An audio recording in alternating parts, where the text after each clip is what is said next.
তোমাদের জন্য একটি দুর্দান্ত চাকরির আপডেট নিয়ে চলে এলাম। অ্যাপ্লিকেশনটি বের হয়েছে দ্য হাইকোর্ট অ্যাট কলকাতা, অর্থাৎ কলকাতা হাইকোর্টের পক্ষ থেকে একটি চাকরির বিজ্ঞপ্তি আছে, যার নোটিফিকেশন নাম্বার এখানে আছে এবং যে তারিখে নোটিফিকেশনটি বের হয়েছে সেটি হচ্ছে 1 আগস্ট 2024-এ। এই নোটিফিকেশনে ছোট ছোট যে সমস্ত বিষয়গুলি আছে, যেমন তোমাদের ভ্যাকেন্সি কি আছে, কোন পোস্টের জন্য আবেদন চলছে, সিলেকশন প্রসেস কি আছে, অ্যাপ্লিকেশন ফিস কি আছে, সমস্ত বিষয়ে আলোচনা করব। তাই ভিডিওটি স্কিপ না করে প্রথম থেকে শেষ পর্যন্ত দেখো, আশা করি সমস্ত বিষয় বুঝতে পারবে। তো চলো ভিডিওটি শুরু করি। এখানে 291টি শূন্য পদ আছে এবং যে পোস্টের জন্য আবেদনটি চলছে সেটি হলো লোয়ার ডিভিশন অ্যাসিস্ট্যান্ট পদে। লোয়ার ডিভিশন অ্যাসিস্ট্যান্ট পদে যে ভ্যাকেন্সিগুলো রাখা হয়েছে সেটি ক্যাটাগরি ওয়াইজ কিন্তু এখানে আছে। পেজটিকে আরেকটু উপর দিকে নিয়ে এলে এখানে আছে হলো পে স্কেল। তো তোমাদের পে স্কেল কি আছে, এখানে পে লেভেল 6 অনুযায়ী 22,700 টাকা থেকে 58,500 টাকা অবধি আছে। এডুকেশন কোয়ালিফিকেশন কি চেয়েছে, এডুকেশন কোয়ালিফিকেশনের মধ্যে বলেছে এখানে উচ্চ মাধ্যমিক পাস হলে তোমরা আবেদন করতে পারবে। আর 2 নম্বর পয়েন্টে আছে, যেহেতু এটি পশ্চিমবঙ্গের জন্য আবেদন, অর্থাৎ পশ্চিমবঙ্গে যে কলকাতা হাইকোর্ট আছে সেই কোর্টে আবেদন হচ্ছে, তো সেখানকার যে ভাষা অর্থাৎ বাংলা ভাষা, সেই ভাষায় জ্ঞান থাকতে লাগবে।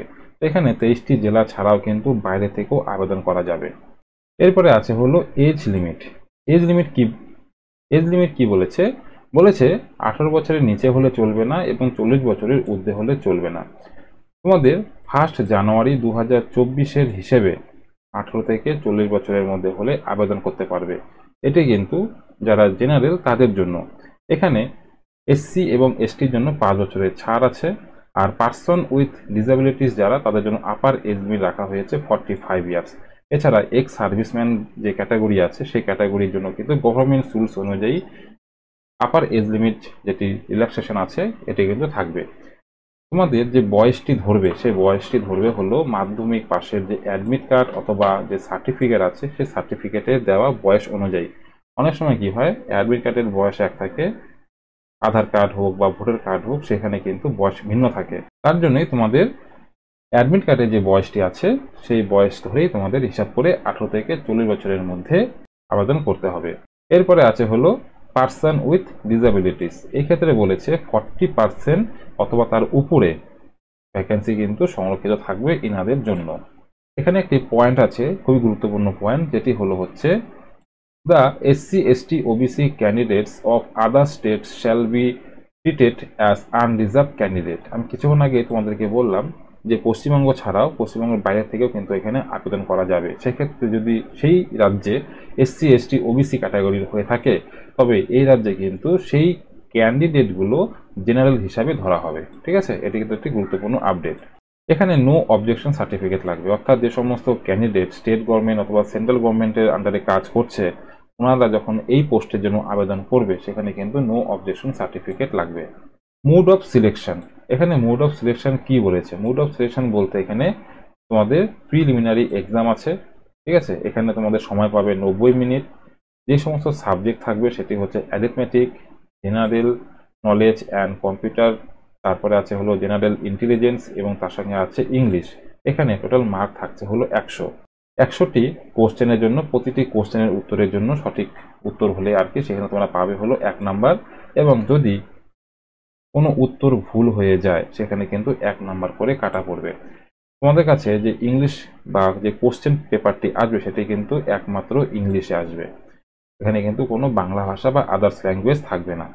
প্রথমে আছে হলো প্রিলিমিনারি স্ক্রিনিং টেস্ট, এখানে হচ্ছে ফেজ 1, তারপরে আছে হলো তোমাদের ফেজ 2।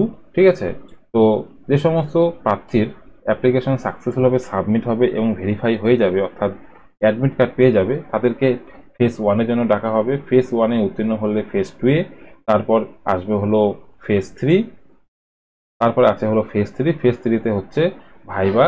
ঠিক আছে, তারপরে আছে হলো অ্যাপয়েন্টমেন্ট এবং পোস্টিং। 3টি ধাপে এক্সাম হবে, প্রিলিমিনারি হবে, তারপরে কম্পিটিটিভ রিটেন টেস্ট হবে, সেখান থেকে উত্তীর্ণ হলে তারপর তোমাদের এখানে ভাইবা হবে।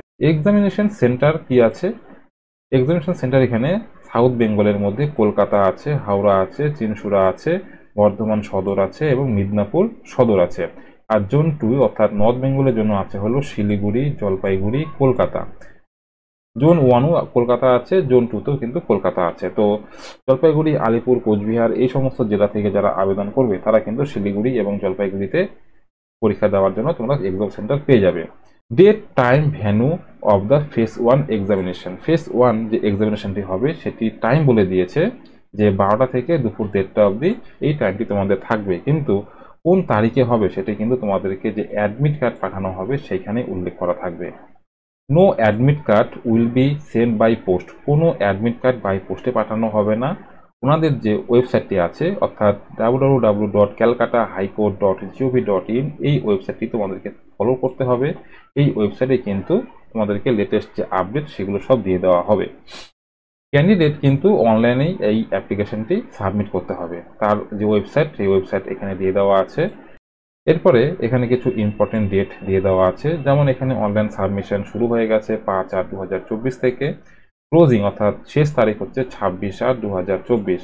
পরের যে সমস্ত ডেটগুলি আছে অর্থাৎ অ্যাডমিট কার্ডের ডেট বা লাস্ট ডেট ডাউনলোডিং অ্যাডমিট কার্ডের, এগুলি কিন্তু এই যে ওয়েবসাইটটি আছে এই ওয়েবসাইটটির মধ্যে থাকবে। তোমরা মাঝে মধ্যেই এই ওয়েবসাইটে গিয়ে ফলো করলে টোটাল তথ্য আপডেট পেয়ে যাবে। এছাড়াও যদি এখানে কোনো কোয়েরি থেকে থাকে, তোমাদের পার্সোনাল কোনো কোয়েরি থেকে থাকে, তাহলে তোমরা কিন্তু এই যে হেল্প ডেস্ক ইমেল আইডি আছে এখানে মেল করতে পারো, এবং এখানে কিন্তু একটি নাম্বারও দিয়ে দেওয়া আছে। সকাল 11টা থেকে বিকেল 5:30টার মধ্যে যোগাযোগ করতে পারো কোনো যদি কোয়েরি থেকে থাকে। এরপর আবেদনের যে ফিস আছে সেই ফিসটি দেখে নেব যে কত লাগছে। এক্সামিনেশন ফিস যেটি বলেছে SC for the state of West Bengal এবং ST for the state of West Bengal, অর্থাৎ এসটি এবং এসসির জন্য এখানে 400 টাকা ফিস রাখা হয়েছে। All other category and sub categories যেগুলো আছে তাদের জন্য কিন্তু এখানে 800 টাকা ফিস রাখা হয়েছে। তো ভিডিওটি যদি ভালো লেগে থাকে তো একটি লাইক করবে, নিত্য নতুন ভিডিও পাওয়ার জন্য চ্যানেলটিকে সাবস্ক্রাইব করে রাখবে। তো দেখা হচ্ছে পরে আরেকটি নতুন আপডেট নিয়ে, ততক্ষণের জন্য বাই।